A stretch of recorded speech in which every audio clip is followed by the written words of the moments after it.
ዛሬ ሶስት ምርጥ የሆኑ ፊሎሶፈሮችን ራንክ እናደርጋለን። ከዛ በፊት ግን ፎሎ ላይክ እያደረጋችሁ ምርጥላ። ከዛ በፊት ግን ፊሎሶፊ ማለት ነው። ፊሎሶፊ ማለት ነው እውቀትን ወይም ጥበብን ማፍቀር ማለት ነው።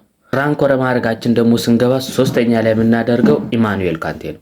ኢማኑኤል ካንቴ ማለት ነው በ18ኛው ሴንቸሪ የነበረ ሰው ሲሆን ይህ ሰውዬ አሁን ያለንን አስተሳሰብ ስለ ሞትና ስለ ህይወት ቀርጿል ተብሎ ይታሰባል።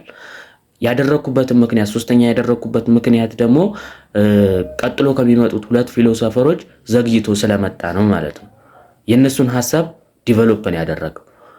ሁለተኛ ላይ ደግሞ የምናደርገው አሪስቶትል ነው። አሪስቶትል የፕሉቶ ተማሪ ነው እና ደግሞ አሌክሳንደር ዘግሬትን ወይም ታላቁ እስክንድርን አስተምሮታል። አሌክሳንደር ዘግሬት ማለት የዓለማችንን ትልቁ ጀነራል በጥንት ጊዜ ማለት ነው። ሁለተኛ ያደረኩበት ምክንያት ሁለተኛ አይገባውም ለመናገር የፕሉቶ ተማሪ ስለሆነ ነው። አንደኛ ላይ ደግሞ የምናደርገው ፕሉቶ ነው። ፕሉቶ የሶክራትስ ተማሪ ነው።